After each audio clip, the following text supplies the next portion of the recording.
In 1994, the Sherman family bought a small ranch in the state of Utah, 150 miles southeast of Salt Lake City. A spacious house, beautiful nature, a starry sky. One night, Terry Sherman heard a strange noise coming from the outside. He went out of the house and saw a huge wolf. He had never seen a wolf of this size. Terry chased the animal away and ran after it, but the wolf's tracks were lost. It was as if it had disappeared into thin air. This was just one of the many creepy and strange cases that occurred at Skinwalker Ranch. The land where the farm is located used to be inhabited by the Ute people. In the past, they clashed with the Navajo, who, according to legend, sent skinwalkers on them. According to locals, a skinwalker is an evil witch who can take the form of any animal or human. There are rumors that skinwalkers still wander in this area. Perhaps the Sherman family saw one of them, but it's not that important. The fact is that the appearance of the huge wolf was just the beginning. Over the next 2 years, the family reported strange flashes of light, mysterious objects in the sky, crop circles, and mysterious voices that seemed to hover overhead. But the worst thing was the damage to livestock. The Sherman family, fortunately, acted contrary to all the cliches of horror movies. In 1996, they sold the cottage to Robert Bigelow, a man who had a lot of money and was interested in buying this particular ranch. But why? Because Robert Bigelow was a fan of strange, unusual phenomenon. He founded the National Institute for Discovery Science, or NIDSI, and the area where Skinwalker Ranch is located had been the center of attraction for creepy things. Since the 1950s, there have been hundreds of reports of mysterious objects in the sky in this region. And no, those are not your typical round flying saucers. People talked about different bright lights that took the form of doorways or portals. So, Robert Bigelow and his NIDSI reported on glowing figures and animal diseases. But over the years of research, they could not provide any reliable evidence of the existence of something extraordinary. People saw all those strange phenomena, but their equipment didn't catch anything. So it all looked like a big hoax. But in 2016, something interesting happened. Skinwalker Ranch was sold to an anonymous buyer.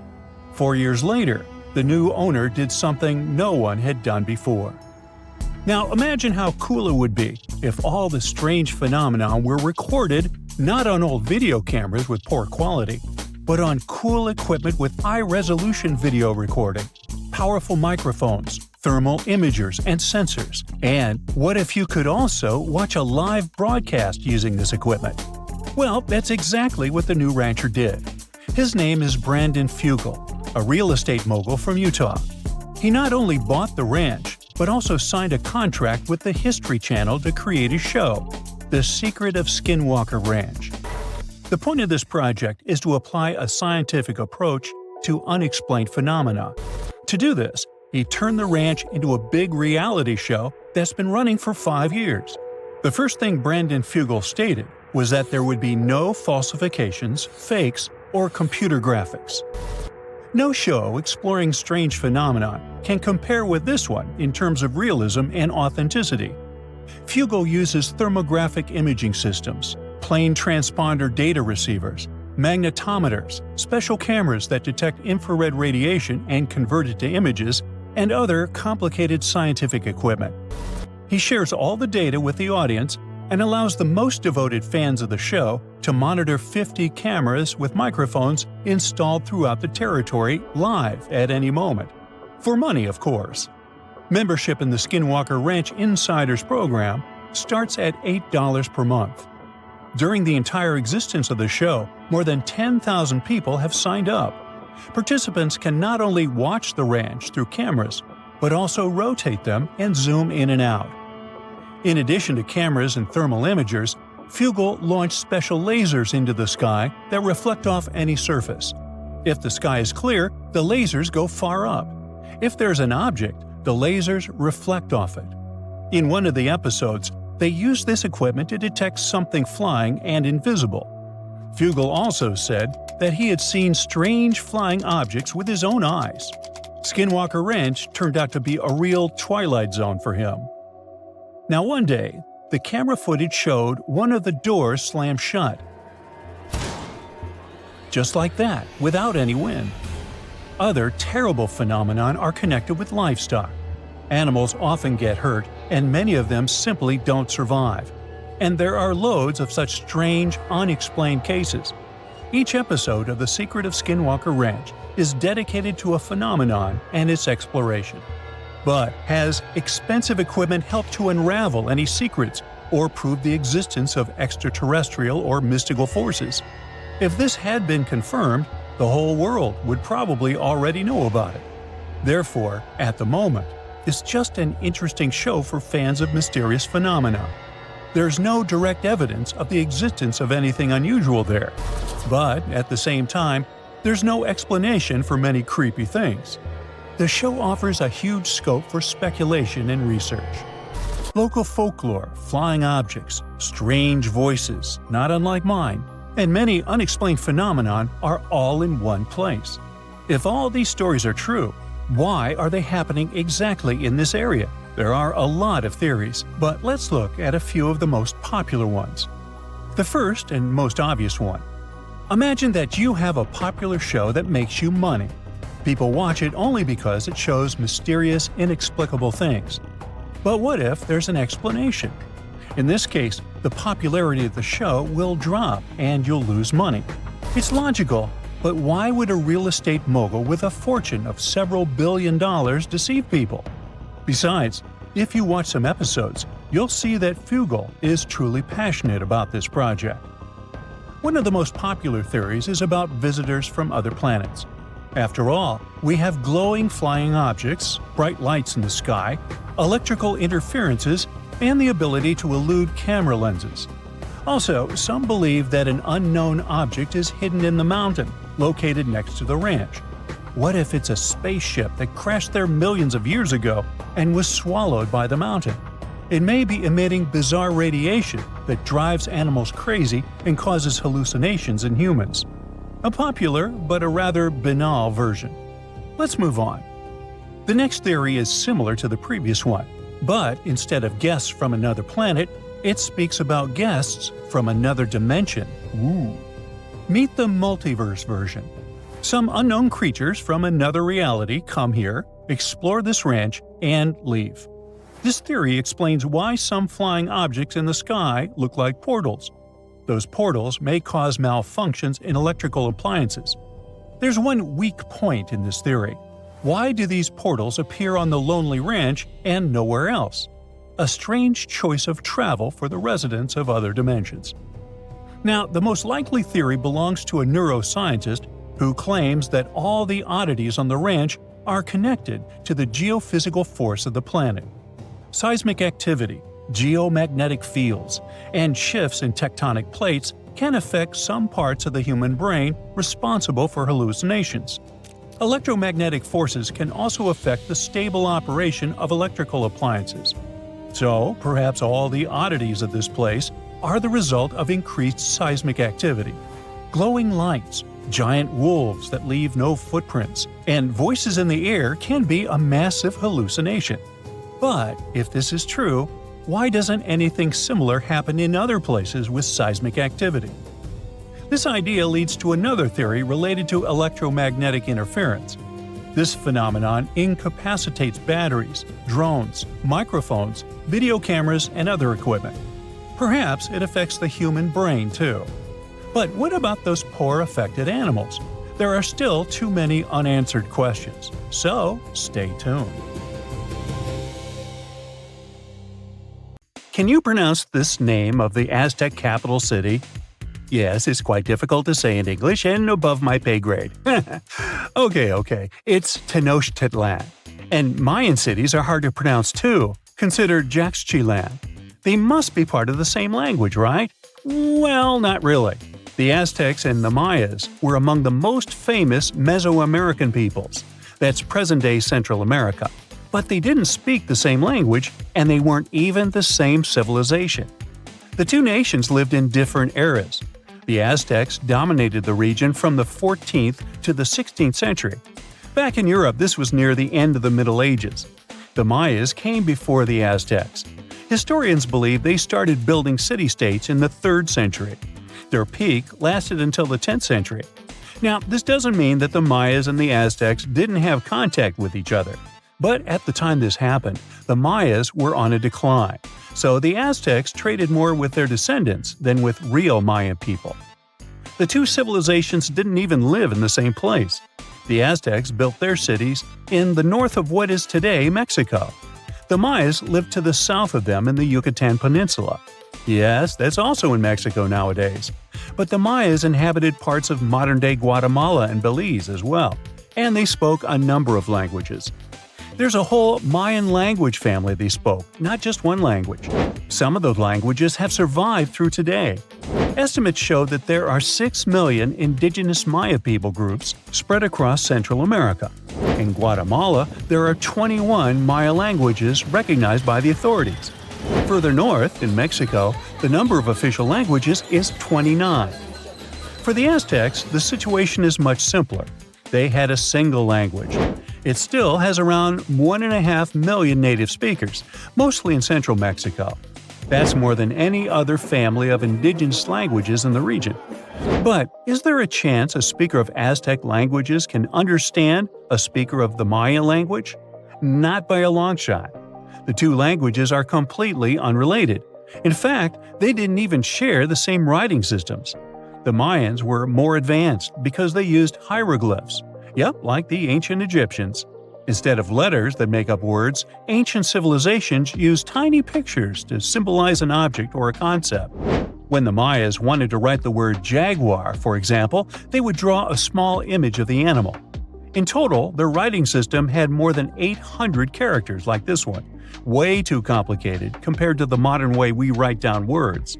But the Aztecs were one step behind the Mayas. They used pictograms and ideograms. Simply put, these are elaborate drawings that mark an object, animal, or concept. Compared to Mayan hieroglyphs, they aren't simple symbols anyone can draw, but true masterpieces of visual art. Only highly skilled painters could draw them.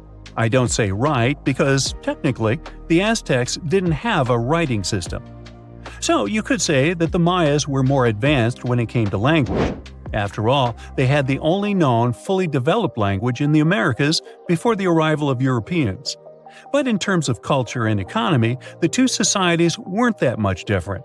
Neither of them used work animals for agriculture and transport. The main crop for both peoples? You guessed it, corn. What they called maize. Christopher Columbus was the first to transport corn back to the old continent in 1493. The Mayans also cultivated sunflower, vanilla, and cotton. The Aztecs produced chili, beans, and squashes. When it comes to meat, the Aztecs were happy to catch fish and shrimp. The Mayans penned turkey, just like we do with chicken today. The Aztec society consisted of nobles and commoners, all led by an emperor. The Mayas mostly lived in independent city kingdoms, ruled by a king and his royal household. There were no wheeled vehicles in these civilizations. Aztec merchants traveled across Mesoamerica carrying goods on their backs. Not the most comfortable mode of transportation, definitely. We shouldn't think of Aztec roads as the ones we have today. They were narrower because they saw only foot traffic. Mayas used a similar road system that also included canoes. They wouldn't travel far from the coast, though. They carved out these vessels from large tree trunks.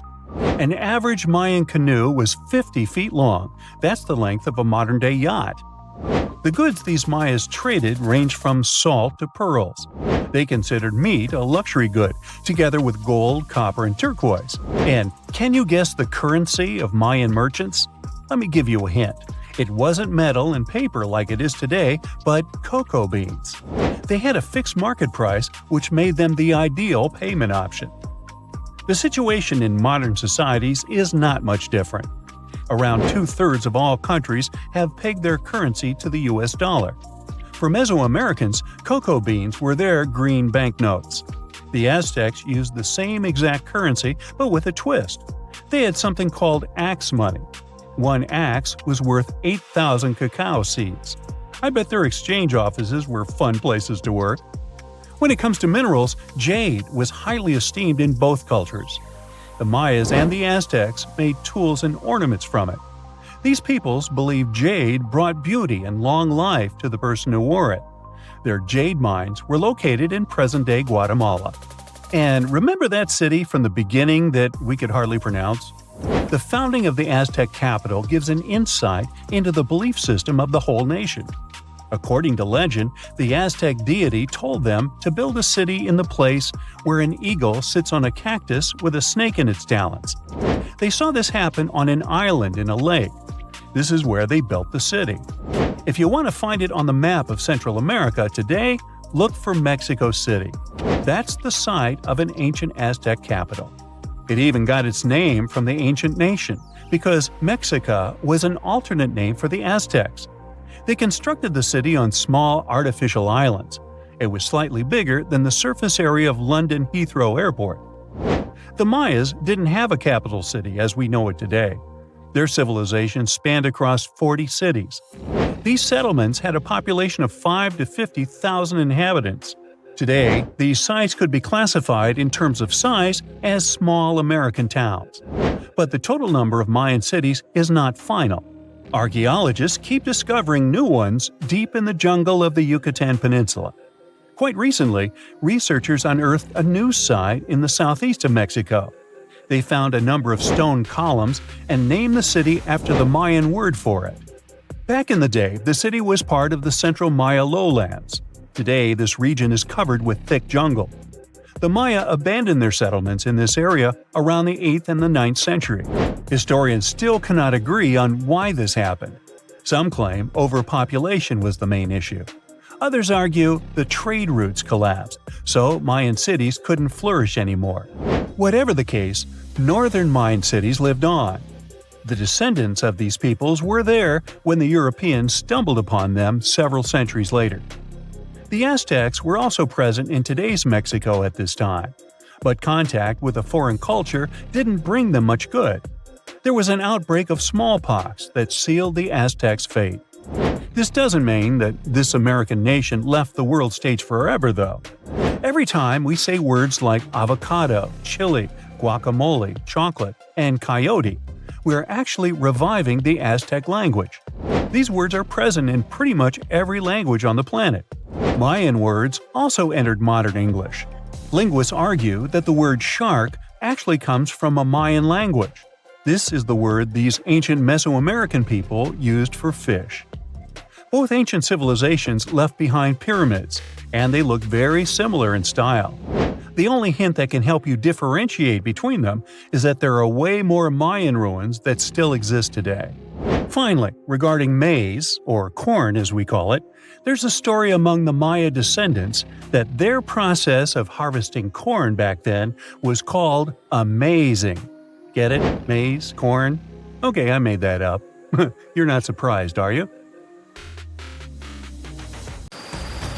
It was hot in the tropics, a type of heat unknown to the men aboard the Niña, the Pinta, and the Santa Maria ships led by Italian explorer Christopher Columbus. It had been months since these men left their home cities in Europe, and until then, Europe was all they knew. They were given a difficult and even dangerous task. Spain hired Columbus to find a new western route to Asia. They needed new routes for trading and buying spices, but it was far from a simple job. I mean, crossing the ocean never is. Little did those sailors know that their lives were about to change forever. "Land in sight!" someone must have shouted on board. But when they finally stepped on that new foreign land, they discovered they were not in Asia. They had landed in the Americas. You've probably heard this tale before. Historically speaking, Columbus arrived in the Americas in 1492. But what would have happened if Columbus's ship had faced a lethal storm in the Atlantic Ocean and had never made it to the new land? What would today's history look like? First things first, nobody discovered anything. When we say that the Americas were discovered, we're kind of ignoring the millions of people who already lived there. You see, the Americas were only discovered from Europe's point of view. Columbus would only have discovered something if when he got there, he was faced with acres and acres of empty land. But that was not the case at all. Second, Columbus was not the first explorer to land in the Americas. Believe it or not, the Vikings approached American shores in the 10th century. Their expeditions have been well documented and accepted by scholars. Here's what might have happened. Around the year 1000 CE, Viking explorer Leif Erikson sailed to a place called Vinland. Cute name, huh? It's now a region in Canada called Newfoundland. But his crew didn't stay too long. They arrived to find 10 Native Americans napping under their overturned canoes. They attempted some trade, but I'm guessing the Vikings weren't too friendly and the Americans didn't really like them. The Vikings' account of the encounter shows they felt outnumbered and menaced, so they sailed away back to their land. That makes sense, right? As I said earlier, there were millions of people living in the ginormous continent of the Americas. Any foreigner would be outnumbered there. Now take a look at what North America looked like before our buddy Chris got there. It was not divided into the normal states we're used to. And if Columbus had never arrived, the United States would probably never have been united to begin with. After all, there were hundreds of first Americans living in these lands, and they lived amongst their own tribes, quite different from the Europeans. It's not accurate to think that there were no political systems going on in the Americas before Europeans arrived. We just need to understand that they were different from what we're used to today. When Europeans arrived, they imported their belief systems with them, from religious beliefs and language systems to things as simple as clothing habits. If the Americas had developed on their own, maybe their sense of fashion would be completely different today. You see, Europeans had a developed sense of fashion by the time they arrived in the West. They wore things such as this and this. But those don't really work in the tropics, do they? For them, fashion had to do with showing a certain economic status, while in the Americas, that didn't exist. For Native Americans, clothing was mainly functional and related to the weather. In warmer climates, Native people would wear short-like cloths to cover their intimate parts. They would walk bare-chested and use shoes known as moccasins. Yes, similar to the moccasins you probably own. In colder climates, they would resort to using leather and fur parkas. Of course, there was always the special clothing used for ceremonial purposes.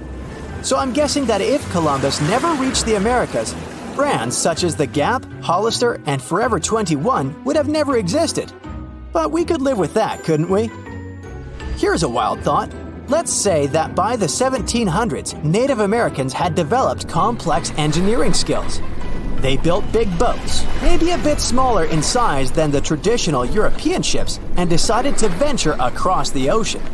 Let's say they were the ones who arrived on European shores, in places such as Spain and Portugal. They carried gifts and goods with them for trading, of course.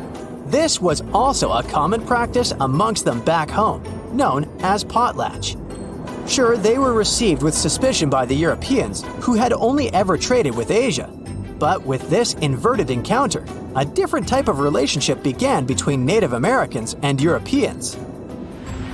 Since Europeans didn't claim ownership of the Americas, the people from the so-called New Land weren't considered inferior to them. Actually, they stood side by side as equals, each one with their own power and set of knowledge.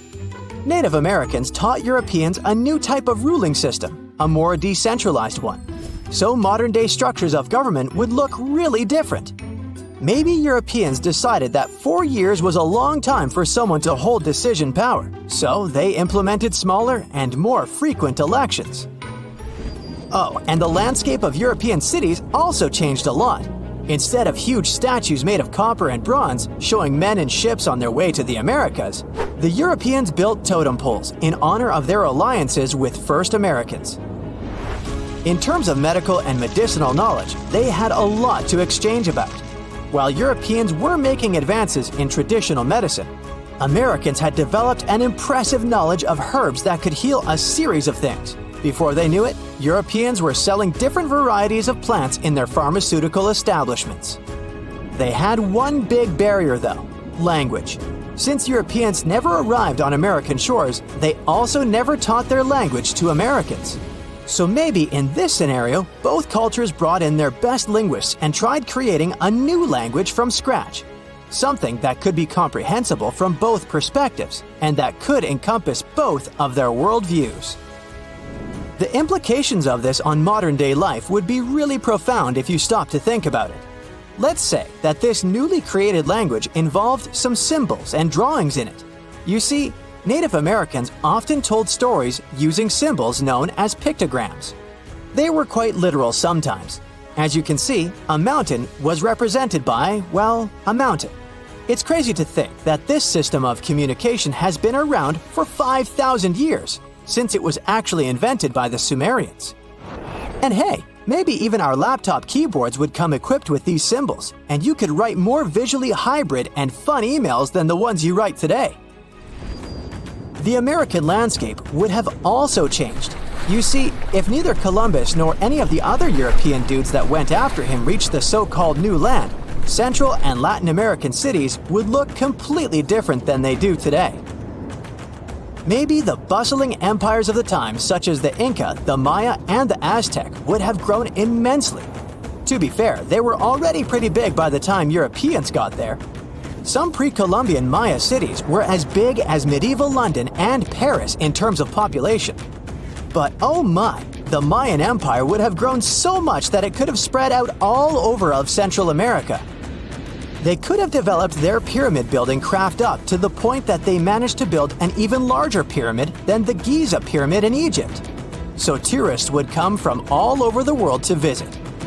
And in South America, let's just say the region could have turned into a huge forest, bigger than the Amazon. The Inca could have spread through the Andes and then into the mainland. Places such as Brazil and Argentina never existed. But in their place, there would have been dreamy tropical settlements, which would have become a worldwide reference in sustainable living. Tiny microbes, basically ancient germs, have been frozen in Arctic ice for tens of thousands of years, just chilling there, since woolly mammoths were still walking around. And now, scientists think these little guys might wake up again if Arctic summers keep getting longer and warmer. Yep, you heard right. Zombie microbes. Great. These microbes have been stuck in permafrost, which is soil and ice that stays frozen solid year-round. The top layer melts a bit in the summer, but the really old stuff, those Ice Age microbes, are buried way deeper. They only thaw if things get really warm for months, not just a hot day or two. To study these microbes, the team went down to the Permafrost Research Tunnel near Fairbanks in Alaska, a long underground hallway 50 feet below the surface, carved right into the ancient frozen ground. The tunnel stretches over 350 feet and lets scientists literally walk through thousands of years of frozen history. By the way, while checking out the walls, the researchers also spotted bones of mammoths and bison sticking out of the ice. One of the reasons why the researchers went to Alaska was to see how fast these ancient microbes could come back to life. Well, they were in for a surprise. These microbes don't need years, centuries, or magic spells to wake up. Just a couple of months of warm weather. Once they're awake, they start doing their microbe stuff, which includes pumping out greenhouse gases like CO2 and methane. And that's bad news, because those gases warm the planet even more. This melts more permafrost, which wakes up more microbes, which releases more gas. You get it. Basically, it's a nasty climate loop. Anyway, when scientists went down into the frozen tunnel to grab chunks of super old permafrost, the first thing they noticed was the awful smell. It wasn't just the stench of an old basement. It was something has been frozen for thousands of years and is finally waking up bad. Weirdly, microbiologists were happy. Such a smell is actually a good sign for them because it usually means tiny creatures, microbes, are still around. Back in the lab, the team soaked the frozen samples in the water that had a special kind of heavy hydrogen inside it. This helped them track what the microbes were doing later. Then they put the samples into fridges at 3 different temperatures: cold, kinda cold, and not too cold, to copy what future Arctic summers might feel like if the warming continues. For the first month, almost nothing happened. Even the warmer samples barely changed. Only a tiny number of microbes started waking up. Basically, a microscopic trickle of activity. But a few months later, things got more exciting. Thanks to the heavy water, scientists could watch how much of it the microbes used to build their cell membranes. It helped them figure out that the old microbes were making special fatty molecules that might help them stay alive in freezing conditions. By the 6-month mark, the samples that were stored at the warmer temperatures had transformed completely. They became more active and started forming little slime layers. The scientists could actually see these layers even without a microscope. The whole community of microbes wasn't super diverse, but those that were active behaved just like modern microbes that live in unfrozen soil today. In short, those ancient microbes were definitely alive and got pretty energetic once the temperatures were warm enough. This matters a lot for the Arctic and for the whole planet because these microbes survive by eating old organic material trapped in the permafrost. When they eat, they release greenhouse gases like carbon dioxide and methane, and the Arctic is warming faster than any other part of Earth. It means that the deep frozen layers might stay warm long enough for huge numbers of ancient microbes to wake up and start pumping out gas. Right now, northern permafrost holds about twice as much carbon as the entire atmosphere. If a lot of that carbon gets released, it could speed up the warming of our planet. It can lead to dramatic consequences, setting off a whole chain of huge changes and affecting basically everything on Earth. Extreme weather will start happening more often. Stronger hurricanes, heavier rainstorms, longer heat waves, bigger wildfires. The oceans will rise too, which can flood coastlines and put towns and cities at risk. Animals, plants, and entire ecosystems can get thrown out of balance, with some species struggling to survive and food chains breaking down. People all over the world will have to deal with crop failures, water shortages, and damaged homes or infrastructure. Let's get back to our zombie microbes. The thing is, the study only looked at them in one place in Alaska, but there's a massive amount of permafrost all over the world, in Alaska, Canada, Siberia, and many other places. And microbes in different regions might behave differently as things warm up. Scientists still have tons of work to do to figure out what's coming next. I bet you're questioning yourself. Could ancient viruses infect us? Well, most of the ancient microbes frozen in permafrost are totally harmless. They're like old bacteria that only care about messing with other tiny organisms in the dirt. But scientists worry that a few of these frozen germs might be the kind that can infect people, animals, or plants. And if that happened, our bodies probably wouldn't recognize them at all, because they've been frozen since mammoths existed. Basically, there's no immune system cheat codes for us. The risks of this happening grow for a number of reasons. For one thing, the Arctic is warming almost 4 times faster than the rest of the planet. Longer summers plus hotter temperatures mean more permafrost melting. So, more ancient stuff is waking up. Plus, people might start digging more around there. Companies will mine more, drill for oil, and ships can travel new routes. All this activity tears open ground that used to stay frozen solid. This increases the chance that someone or something comes across some ancient germ that just woke up. What would actually happen then? We might run into different zoonotic diseases, basically germs that jump from animals to humans. This already happened once. Thawed reindeer carcasses released anthrax, a rare and serious illness which then infected people and animals. Luckily, we do know how to treat anthrax. But what if something even older wakes up? Besides, our immune system might have zero defense. If a virus hasn't been around for tens of thousands of years, humans today would be like, what is that thing? No antibodies, no memories of it, nothing. But the scariest part is that we don't know what's hiding down there. Scientists think permafrost might be storing trillions of frozen microbes, many of which we've never seen before. Some might be boring, and some might be super dangerous. So what if one such virus finally thawed out? The world would be dealing with a disaster no one has ever seen before. This wouldn't look like a normal outbreak. It would feel more like something out of a horror movie. First, the virus would be totally new and our immune systems definitely wouldn't recognize it. That means the virus would spread crazy fast, jumping from person to person. No one would know what to expect. It could cause weird illnesses, sudden fevers, or even something way more dangerous.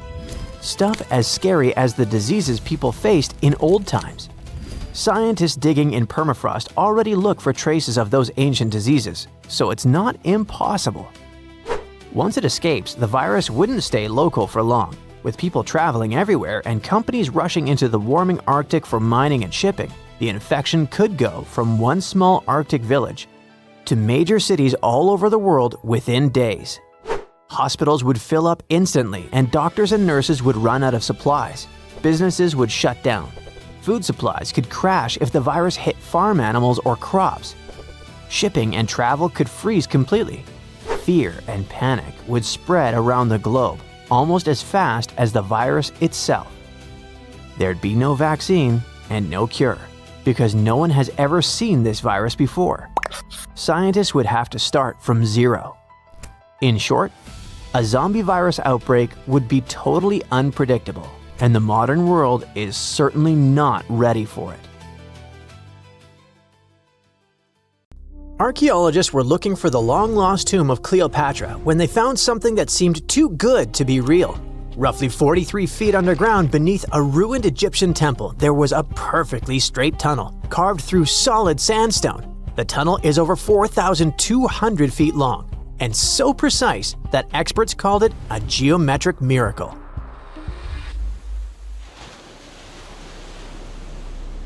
The tunnel sits beneath an ancient city west of Alexandria, near Egypt's Mediterranean coast.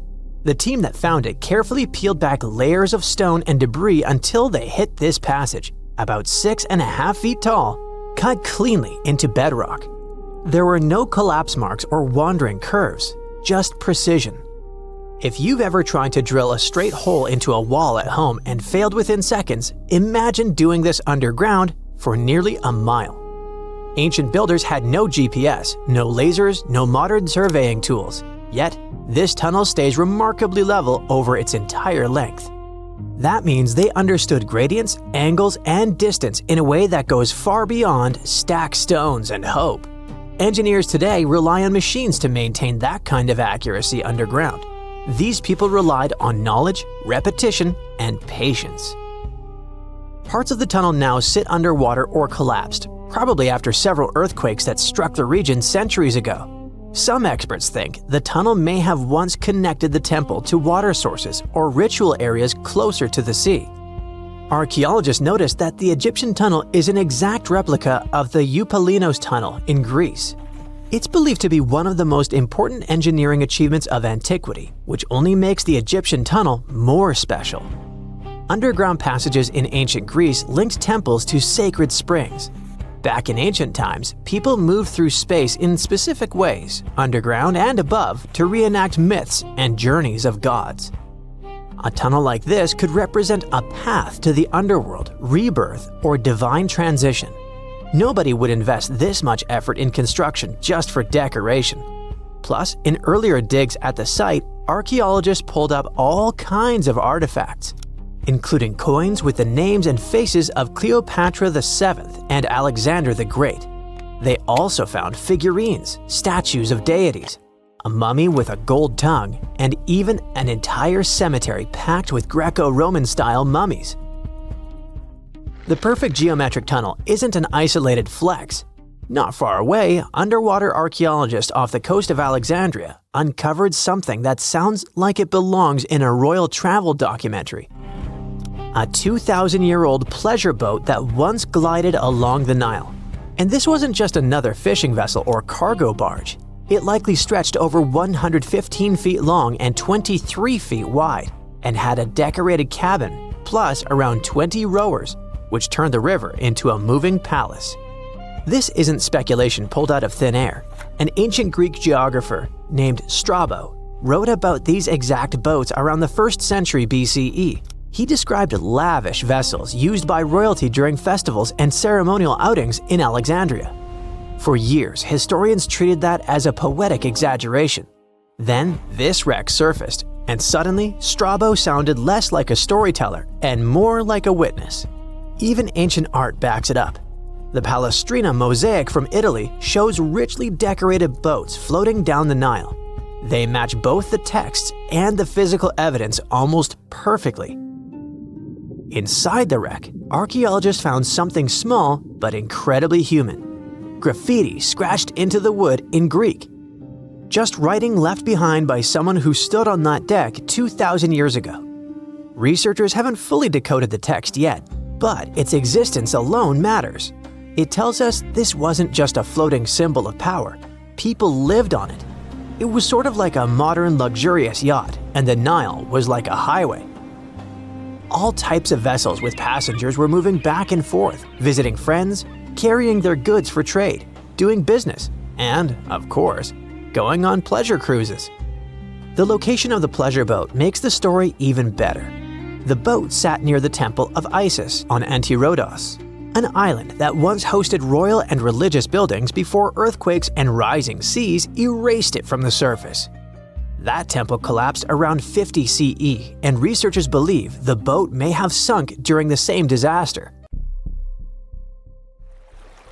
Another recent find that has to do with life on the Nile is the lower part of the massive worship complex about 10 miles southwest of Cairo. It connects directly to an upper temple dedicated to Ra, the Egyptian deity of the sun. The newly excavated part is a 4,500-year-old valley temple. The upper temple sits on higher ground, and archaeologists excavated it years ago. The valley temple is closer to the Nile, and it's connected to the upper part by a causeway. A German Egyptologist actually started excavating part of the temple back in 1901, but the groundwater sat much higher then, and he had to stop. Now, the groundwater level is lower, and a modern team has managed to excavate about half of the valley temple since 2024. Once they got in, archaeologists uncovered the remains of a columned entrance portico. Then they found blocks carved with a calendar of religious events, almost like an ancient public schedule. The text includes feasts for Sokar, a falcon-headed deity linked to Memphis, which was a major capital during the Old Kingdom, plus the festival of Min, a fertility deity, and even the procession of Ra. The calendar blocks all showed up around the entrance portico area, which most definitely means that the outside facade of the temple displayed this long feast calendar publicly. That's why archaeologists think this might be one of the earliest examples of a true public calendar ever found. A literal event list for an entire community, built into the architecture.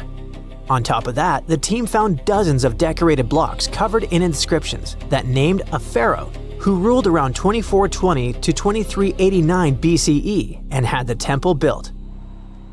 This temple shows how people moved through ancient Egypt. Because the upper temple handled the main worship, but the valley temple made the whole place accessible. It acted like the landing area for boats coming in, either directly from the Nile or more likely from one of its side channels. So instead of hiking across desert terrain, visitors could arrive by water, step onto the temple's landing stage, enter through the valley temple, then head up the causeway ramp toward the upper temple on the hill. After about a century of use, researchers found that the valley temple had been repurposed into a residential area. And the best part is, what they found from that era: 2 wooden pieces used for playing Senet, an ancient board game. Senet shows up at other Egyptian sites too, including King Tutankhamun's tomb, but nobody fully agrees on the rules today. Some discoveries in Egypt create new mysteries instead of solving the old ones. Earlier in 2025, archaeologists announced the discovery of the first pharaoh's burial found in or near the Valley of Kings since King Tut's tomb in 1922. The newly found tomb of Thutmose II flooded almost immediately after burial. Ancient officials rushed in, removed the mummy and most of the grave goods, and hid them somewhere else. The weirdest part is that an alabaster ointment jar inside the tomb links the burial directly to Hatshepsut, Thutmose II's wife and half-sister. The inscription basically says she made this monument for him, which proves she arranged his burial. But it still doesn't explain why she placed him here and later chose the Valley of the Kings for herself. Now, archaeologists are studying a huge mound of rubble near the tomb, about 75 feet tall, and suspect it was built to hide something important. If a second tomb sits underneath, it could be complete and undisturbed. So, the deeper the archaeologists dig, the more ancient Egypt stops feeling like a gone civilization and starts feeling like a paused one. Looks like it didn't just survive time, it outsmarted it. And we're only just beginning to catch up. Once upon a time, I searched through the jungle, following a map poorly drawn on a piece of cloth. After days of walking, I reached an ancient Mayan temple. As soon as I stepped in, a strange noise echoed. I turned to leave, but suddenly the floor cracked beneath my feet. I fell into a 1,600-year-old tomb. Finally, I got lucky. That day, I walked out with shiny jades, carved seashells, a creepy afterlife mask, and a curse that's been haunting me ever since. Well, okay, maybe it didn't happen exactly like that. Or maybe it didn't happen to me. Sadly, real-life archaeology is not like Indiana Jones movies. However, the findings can be as exciting and important, especially in Belize, where archaeologists just found the first identifiable ruler's tomb in the lost Mayan city of Caracol after 40 years of digging. A team of archaeologists finally unsealed a hidden chamber, buried deep beneath a structure they'd already studied. And inside that tomb, which is indeed around 1,600 years old, was Tikab Shak, the first known king of Caracol. His name is commonly interpreted as Tree Branch Rain Deity, which is poetic and incredibly awesome. King Shak was believed to be a Mayan deity in control of rain, thunder, and lightning. According to folklore, he used axes to strike rain-bearing snakes in the sky to make the rain fall. The buried king is considered to be the dynasty founder. The royal dynasty he founded lasted more than 460 years. And judging by what was buried with him, we can assume that King Shak was greatly celebrated. His tomb had jade beads, carved bones, seashell jewelry, and ritual pottery vessels. One of those vessels shows Ekchua, the Maya deity of trade, receiving offerings. Others showed bound prisoners. Archaeologists could tell they had found some high royalty when they noticed a considerable presence of red cinnabar in the tomb, a rare and expensive material from the Mayan world. Then there's a jade mosaic mask, pieced together like a puzzle to cover the king's face in brilliant green. Jade wasn't used just because it was shiny. It was sacred and symbolically associated with life and demise. Polished jade glistens like it's been dipped in water, cool at first, but quickly warming in your hand. To the ancient Maya, this lifelike quality made jade a living, breathing substance. And for this reason, it possessed high religious and spiritual importance. The Maya associated it with the breath of life, with royalty, and with eternity. Covering someone's face in jade showed just how high-ranking that person was. King Shak's mask has yet to be examined properly, but another famous mask of King Pakal was made of over 346 green jade stone fragments. That's a lot of painstaking work. But maybe the most symbolically fascinating thing about this king was that he was old. Not just lived a good life old, toothless old. To us, that means he didn't clean his teeth properly, because no, you don't usually lose teeth just from getting old, as long as you maintain good oral hygiene and dental care. On the other hand, according to Maya legends, toothless elders were believed to have spiritual powers. Rulers and shamans mediated between realms, and aged or underworld deities were often shown as toothless in art. Now, speaking of realms, Mayan cosmology divided the universe into 3 layers. The upper world was where the deities lived. The middle world was where humans lived. It was carried on the back of a giant turtle or caiman, and surrounded by a primordial sea. Beneath it was the underworld, known as Xibalba, a dark and complex realm of spirits and ancestors. And certain people, especially rulers, shamans, and elders, were believed to move between these worlds. This king was a ruler, had a deity-like name, and was a toothless elder. Boy, his power level must have been off the charts. But that's not all. Here's the eerie part. The tomb was buried beneath another tomb, which was discovered all the way back in 1993. Archaeologists were investigating a different burial when they realized there was another chamber hidden beneath it, an interesting hiding place. Remarkably, it worked. For more than 1,600 years, no one found him. This makes Tekhab Shak's tomb the first ever discovered at Karakol that can be definitely linked to a known ruler, thanks to hieroglyphs, burial context, and artifacts. Now, if you're not a geography or history buff, you've probably never heard of Karakol. Today, it's a remote ruin deep in the jungles of western Belize. But around 16 centuries ago, Karakol was one of the largest and most powerful cities in the entire Maya world. At its peak, it covered over 77 square miles, which, for reference, is larger than modern-day Belize City. Its population was around 100,000 people. That's more than most cities in Europe had at that time. And it wasn't just big, it was advanced. Karakol had pyramids, ball courts, palaces, reservoirs, and a very complex road system. Stuff like limestone superhighways stretching miles through the jungle. Past excavations also turned up arrowheads, drills, spindle whorls, figurines, and everyday tools. King Shak's tomb was one of the three major tombs found in the northeast Acropolis. That's near Kana, the central archaeological complex at Karakol, and one of the tallest human-made buildings in all of Belize, even today. It reaches an imposing 141 feet high and contains multiple levels of elite residences and temples. But even with that size, finding tombs isn't easy at all. Most have already been looted. We don't know what else can be hidden there, and in some places, it's too risky to dig up without causing damage.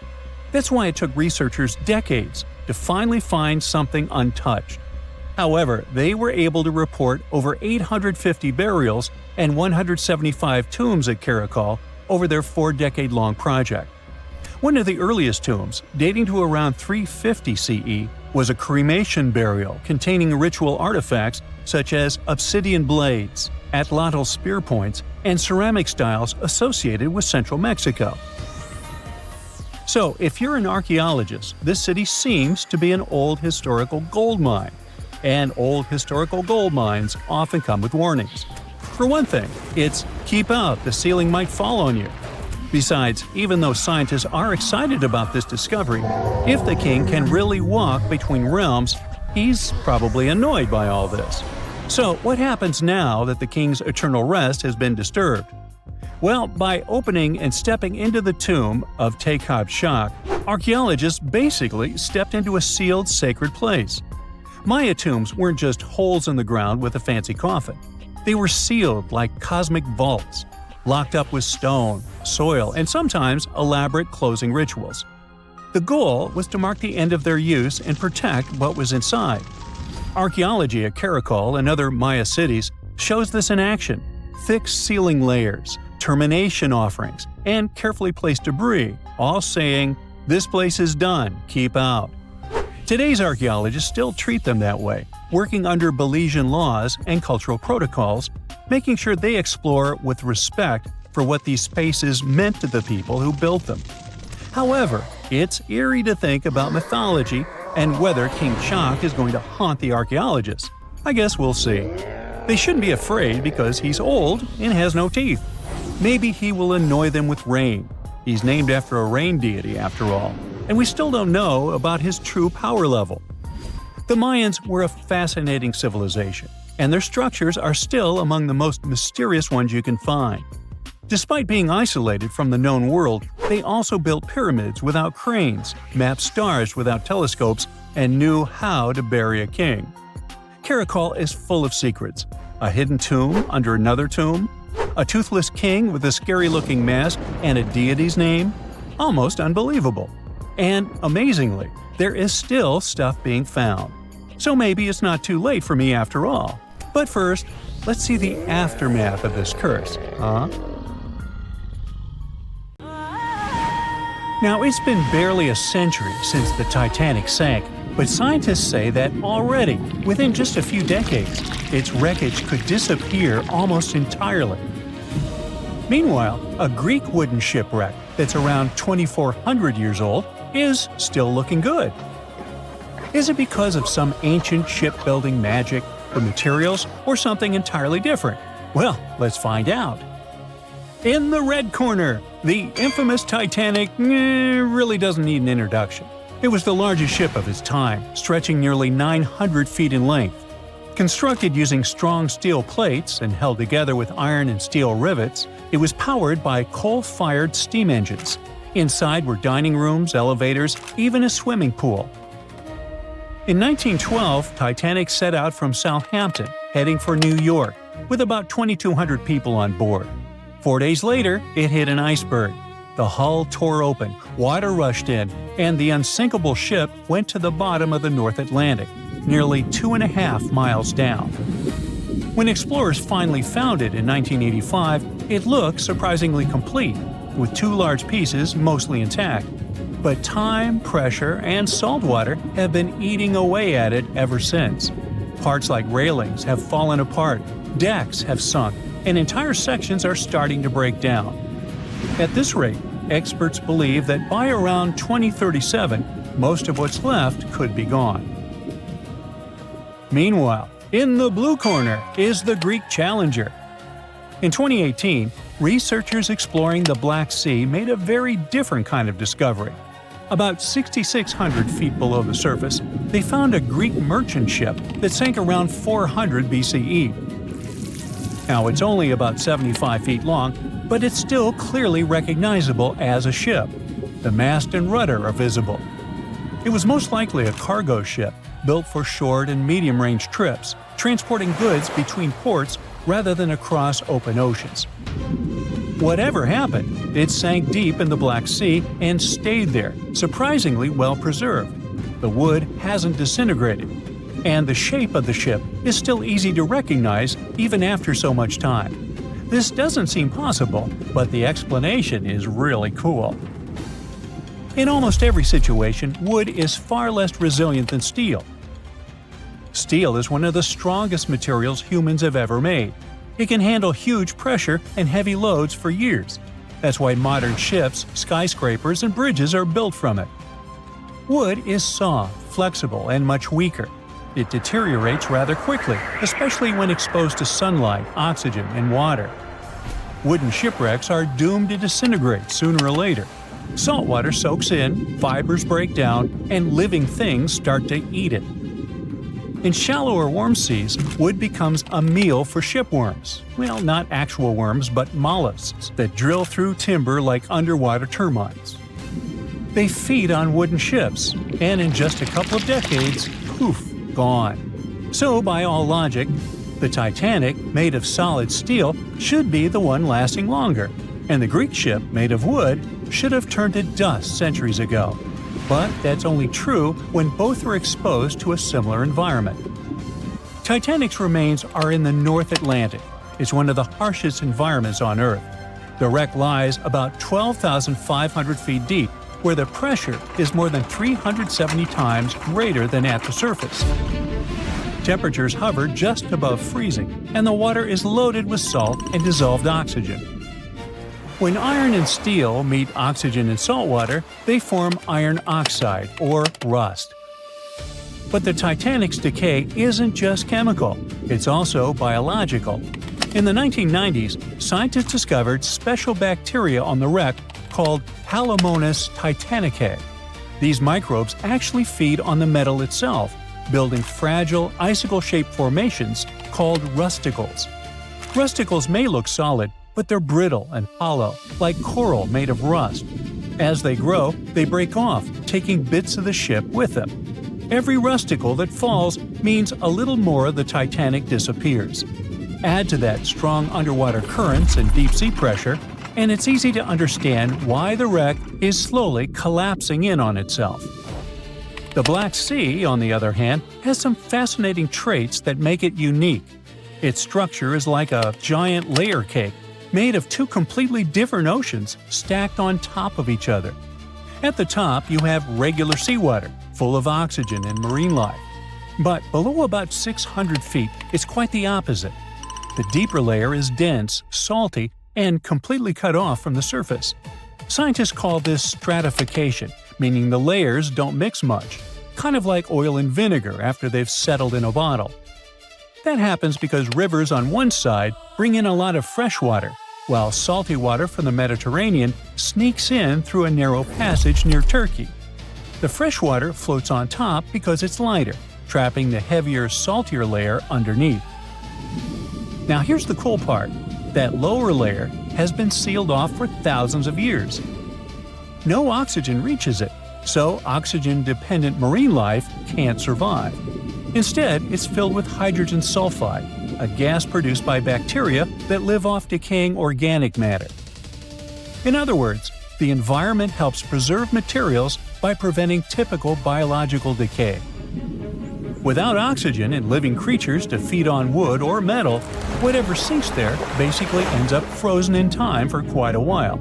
And it really works.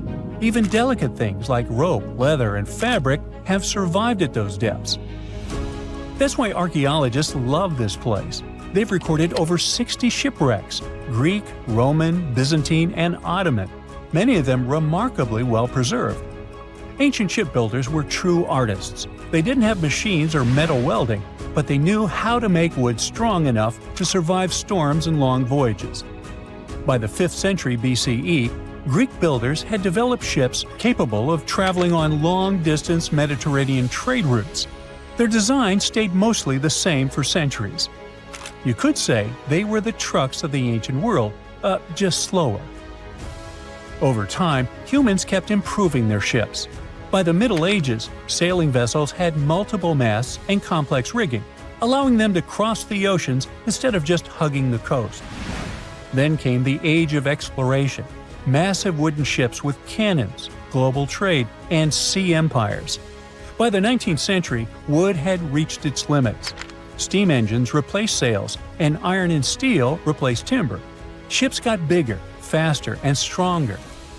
When the Titanic was built in 1912, it represented the absolute peak of shipbuilding technology. It even had electricity. Even if the Titanic hadn't sunk, it wouldn't be sailing today anyway. Maybe it'd be a floating museum. One thing is certain, though, it would have been a vastly different movie. Today, scientists are racing to preserve both kinds of shipwrecks, the ones frozen in time and the ones fading fast. In the North Atlantic, robotic submarines are mapping the Titanic with 3D scans before the wreck collapses completely. Meanwhile, in the Black Sea, underwater drones explore without disturbing anything, capturing ships that look almost new, complete with anchors, pottery, and carved decorations. Because the seabed there has been closed off since forever, it's not just ships that survive. Ancient pots, tools, and even traces of villages still lie buried in the dark, undisturbed layers of silt. It's one place you need on your map if you are into sea archaeology. But not all shipwrecks are left untouched. Around the world, an increasingly common approach is turning select historic wrecks into managed underwater museums. Instead of keeping them out of reach, scientists and conservationists are inviting divers to explore them responsibly. For example, off the coast of Greece, one ancient shipwreck from the Classical era now serves as a protected dive site. In most cases, moving sunken boats is impractical and risks damage. They're safer underwater until some new technology arrives. Maybe we're not that far from the future where commercially available submarines could allow everyone to see the Great Titanic firsthand. That's highly unlikely, of course. But in case of a what-if scenario, we just have to hope it happens while the ship is still there. Once upon a time, I searched through the jungle, following a map poorly drawn on a piece of cloth. After days of walking, I reached an ancient Mayan temple.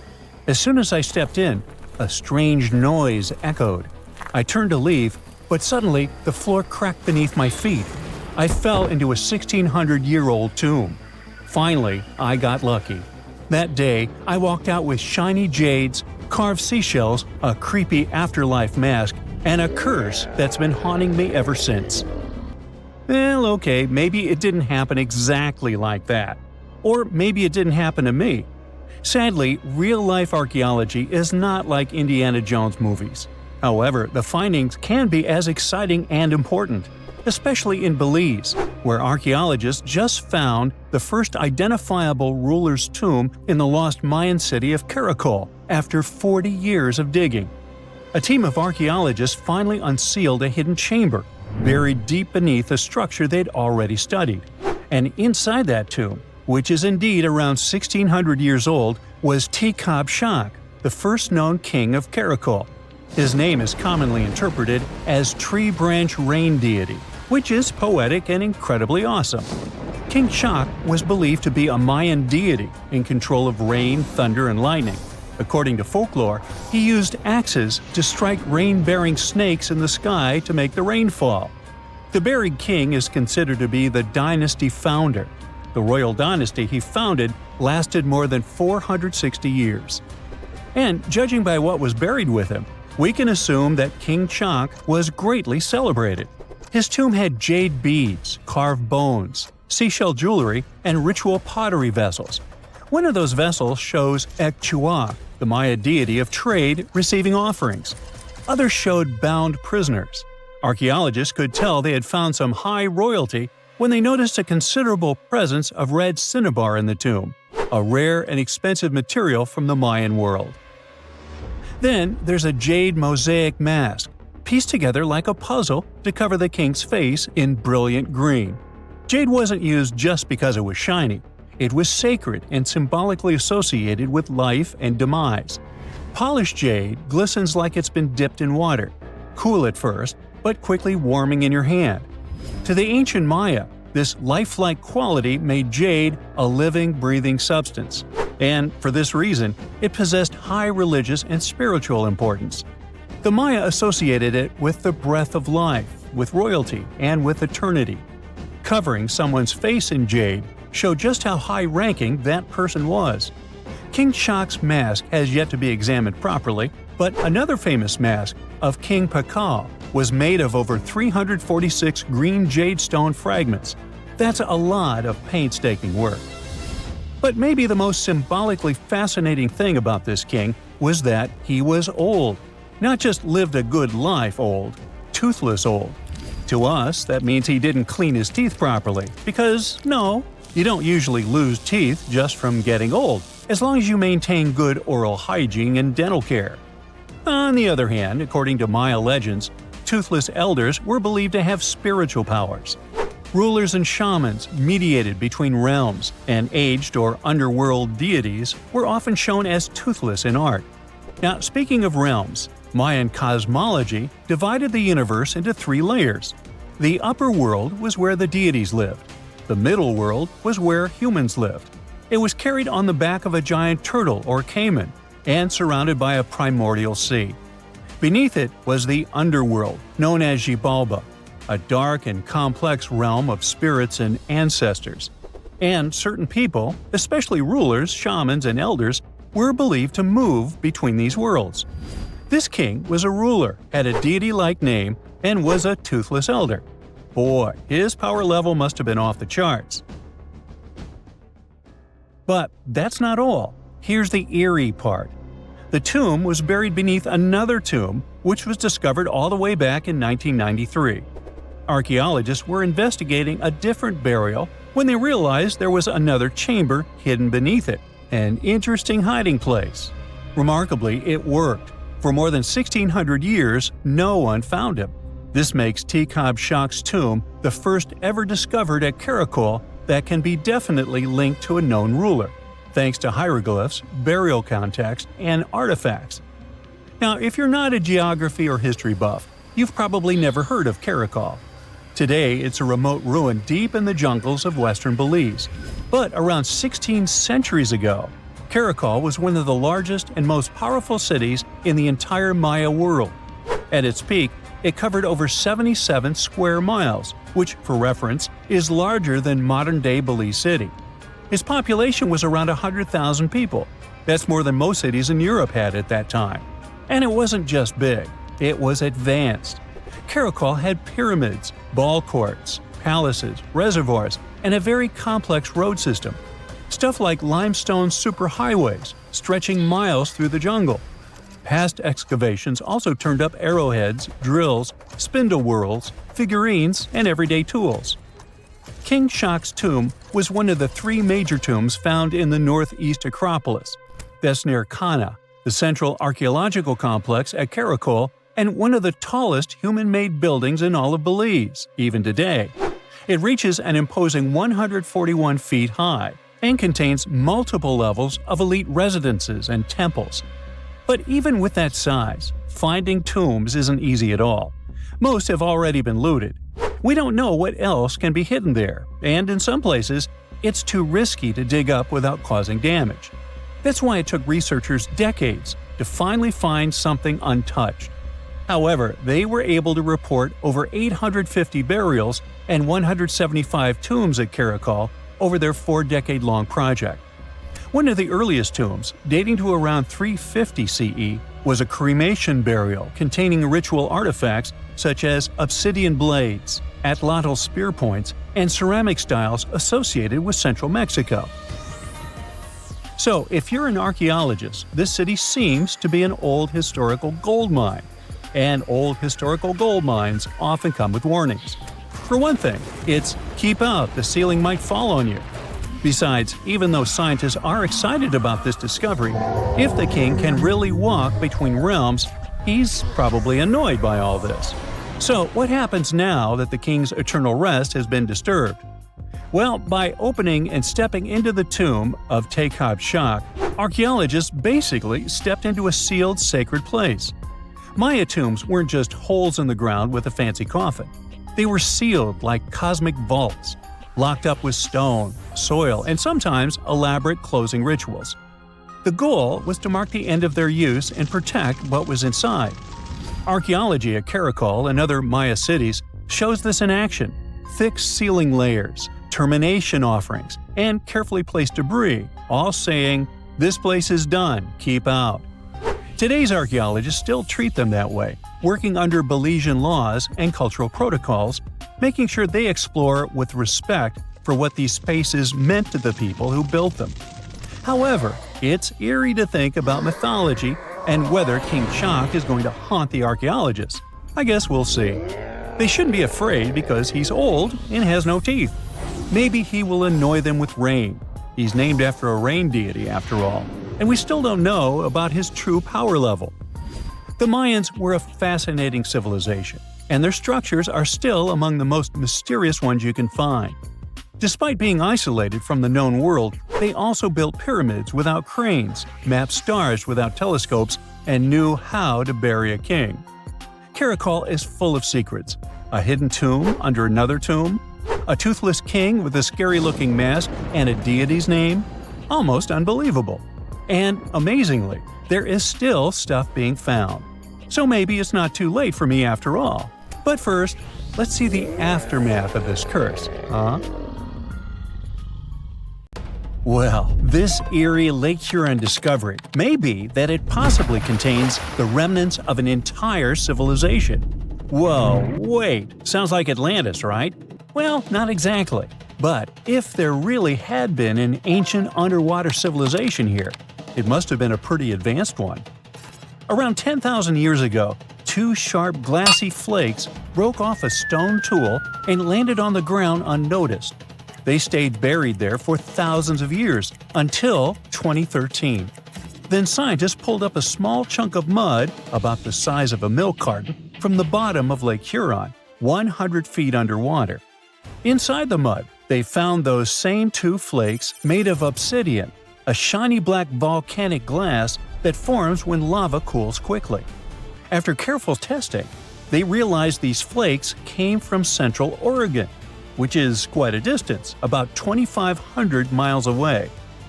They found this prehistoric Great Lakes site on the Alpena Amberley Ridge, an underwater landform that once connected what's now Michigan and Ontario. Back then, it was dry land. Early humans used it to build traps for animals like caribou as the Ice Age faded and the Great Lakes began to form. Now, obsidian was the high-tech material of ancient times. It's super sharp and perfect for making tools. If you study the flakes carefully, it's obvious that humans made them. You can see where they struck them and the feathered edges that come from being carefully chipped. That means people were not only crafting tools here, but they also had access to obsidian that came from incredibly far away. It was likely possible through a huge trade network that spanned across the continent. For over 100 years, people have guessed that ancient societies might have existed beneath the Great Lakes, but no one had proof. That's why work on this submerged archaeological site is so important. A team of researchers has been trying to learn more about the 10,000-year-old ruins and the civilization that left them behind for over a decade now. Lake Huron's icy water acted like a time capsule that helped preserve things for thousands of years. So far, researchers have found not only unique stone tools, but also ancient trees with roots still intact and underwater peat bogs that preserved seeds and leaves. It was like an Ice Age version of Pompeii, a scene frozen in time. These discoveries are also helping scientists create new technologies and ways to do underwater archaeology. They've engaged sonars, underwater robots, and divers so far. Now, it's pretty cool that the tools they found on the Alpena Amberley Ridge were way smaller than other tools from the same era found nearby. That might mean a different group of people lived here, and they had their own unique way of life. Even the peat bogs they found, which are about 9,500 years old, hold secrets. They're full of pine needles, seeds, and leaves that could reveal what the environment was like back then. Usually, stuff like this breaks down quickly on land, but the cold freshwater preserved it. The Michigan team is working with scientists in Cambridge, England, to extract DNA from the remains. If it works, it could finally confirm what animals lived there, and maybe even more. There are still years of discovery on this prehistoric Great Lakes site ahead. Another famous submerged archaeological site is the lost city of Pavlo-Petri. Archaeologists think it is the oldest sunken city in the world they've found and made official so far. Pavlo-Petri is around 5,000 years old. That means it existed even before the legendary Greek heroes in Homer's stories. Scientists first spotted it way back in 1904, and then mostly forgot about it until 1967, when Nicholas Fleming rediscovered it. He described it as a Bronze Age city now lying under about 10 to 13 feet of water. A year later, he returned with a team of scientists to study the ruins. Over 6 weeks, using just hand tapes and a basic grid, they managed to map out the city. They found that it covered almost 1,000 feet by 500 feet and had at least 15 buildings, courtyards, 5 streets, 2 tombs, and around 37 small stone graves. They also found signs that the ruins continued onto the nearby island of Pavlo-Petri itself. They dug up some amazing pottery, obsidian, and chert blades, and even a tiny bronze figurine that may date all the way back to 2800 BCE. Most of the buildings, though, came from the period between 1650 and 1180 BCE. Then scientists left the site alone again until 2009, when a super team of researchers launched a new 5-year project to really dive deep into the history of Pavlo-Petri. This time, they had digital mapping tools and better diving equipment, so they could explore and even excavate underwater. They found another 97,000 square feet of buildings, including a large hall and hidden streets. Plus, they dug up even more pottery that showed people had been living in the city from about 3000 BCE to 1100 BCE, and that the city once had a population of 500 to 2,000 people. No one knows for sure how the city ended up underwater, but many scientists think it was because of an earthquake, maybe around 1000 BCE, or even as late as 375 CE. Because it's the oldest underwater city ever found, some people even believe Pavlo-Petri might have inspired the legend of Atlantis.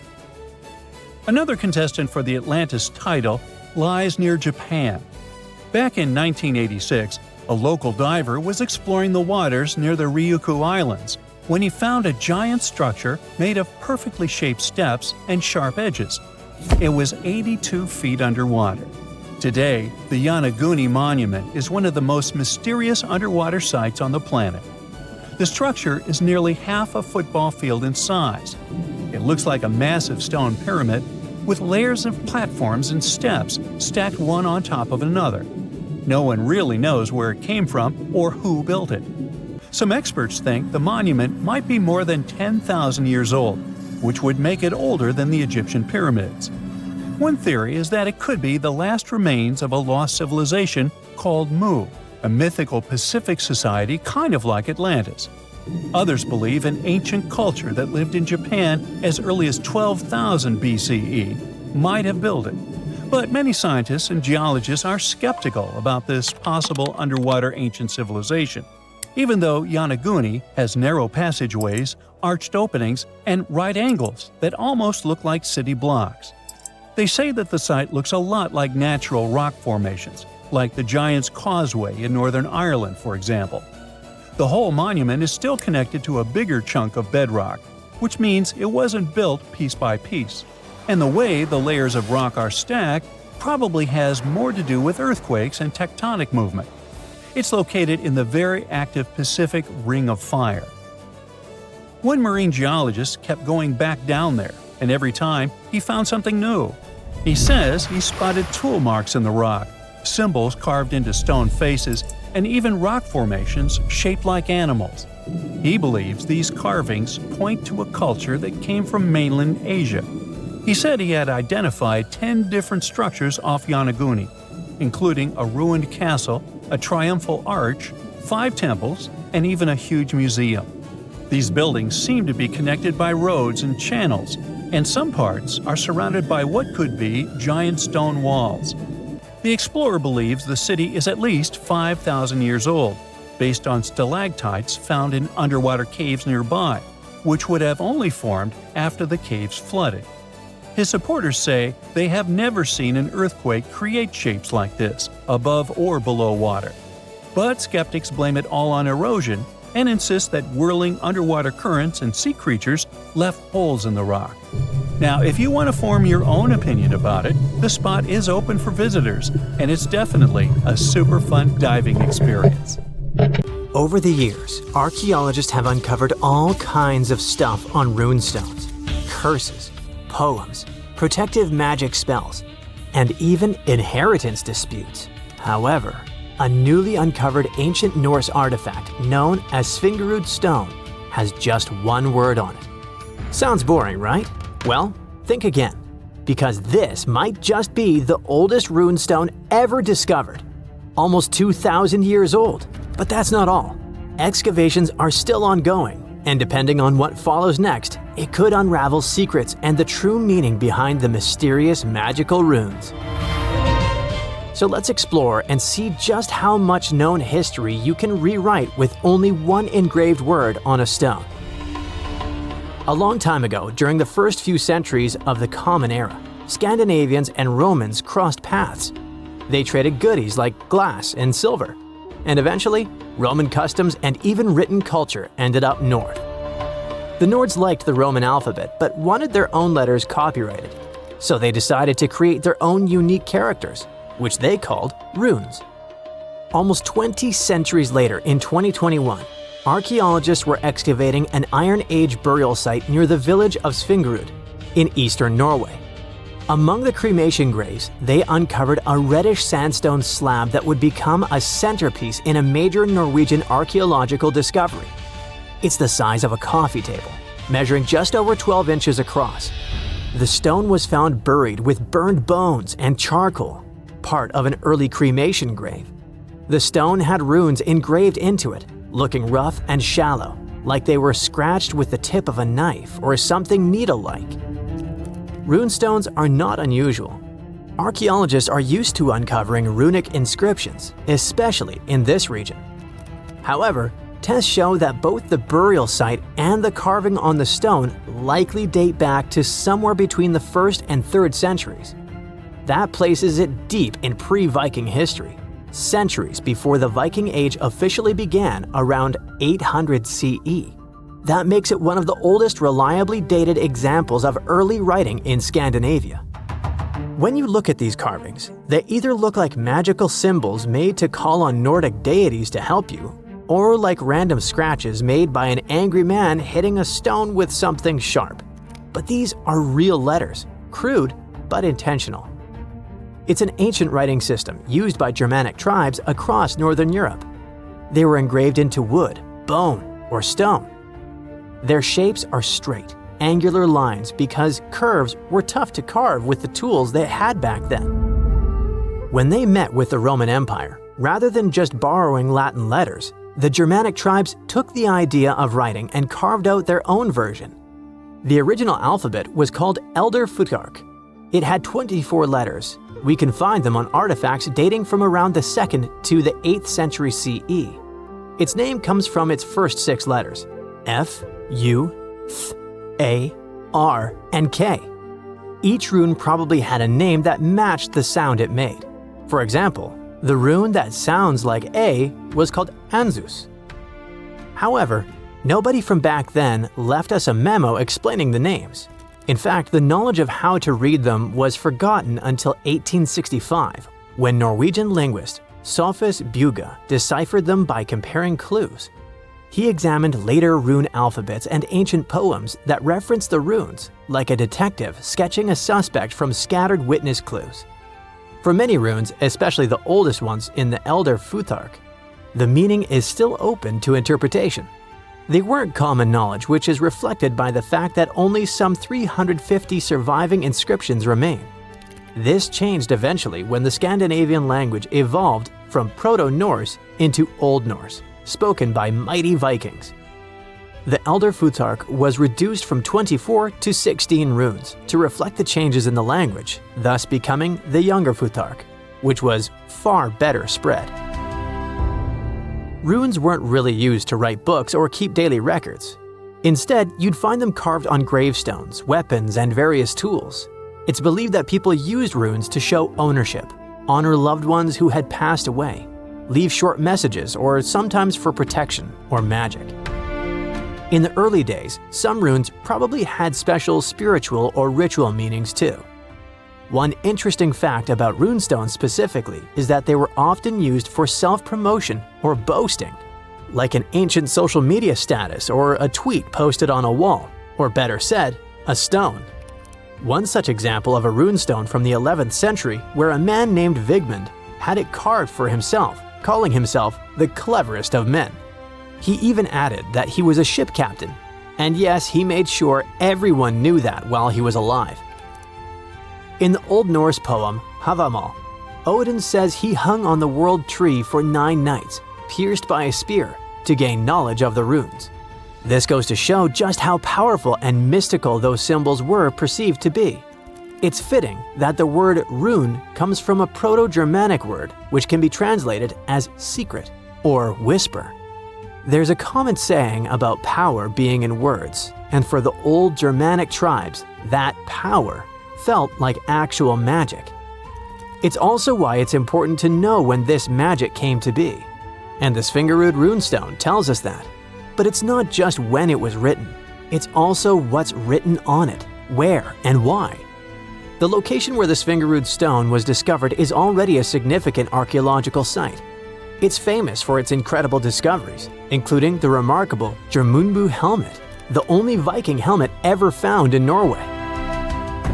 The stone was placed in a cremation pit, alongside the remains of an adult and a few personal items. Thanks to charcoal and bone samples, researchers can figure out how old the runestone is by using a method called radiocarbon dating. The Svingerud stone isn't the first ancient Norse artifact with runes that archaeologists have discovered, not even close. People carved runes into all sorts of everyday objects like combs, jewelry, and knives long ago. Some of those might even be just as old. Other finds have runes, but they're often broken, loose, or don't have clear dating. However, with radiocarbon dating, scientists have confirmed that the Svingerud stone is really the oldest runestone ever found. The writing on it suggests that it was part of a ritual and might have even been a message to the deceased. The inscription isn't long. It's just one word, Idiburg. No one knows exactly what it means. The clearest part says Idibera, and most researchers agree it's probably a name. Maybe Idibera in a genitive form, meaning of Idibera or belonging to Idibera. So this could be the name of the person buried there or someone being honored. There's a decent chance it's a female name, possibly making this the earliest known female rune inscriber in history. But researchers now believe that the Svingerud runestone is a part of a bigger monument. They found more than a dozen sandstone pieces scattered across several graves at the site, and when they assembled them in the lab, they fit together like a puzzle. This suggests they all came from one single upright stone. The main piece with the inscription was found in one grave, but other similar pieces were buried in nearby cremation pits. Archaeologists think it was broken and reused in a ritual, maybe to connect different people or generations who had been buried there. Instead of just marking one grave, it might have first been a memorial and was later put back into the other graves as a symbolic act. Some even speculate that the runes might have been carved by different hands throughout various time periods. The Svingerud stone might be small, but as the oldest runestone ever found with a secure archaeological context, it could be the key to how writing first took root in Northern Europe. This Norwegian archaeological discovery proves that runes were already tied to ritual, memory, and maybe even women. And if it's just a fragment of a larger monument, we've only seen part of the picture. Ancient Norse artifacts like this reshape what we know about pre-Viking history. And with luck, more runestones will follow, maybe even from another female rune inscriber.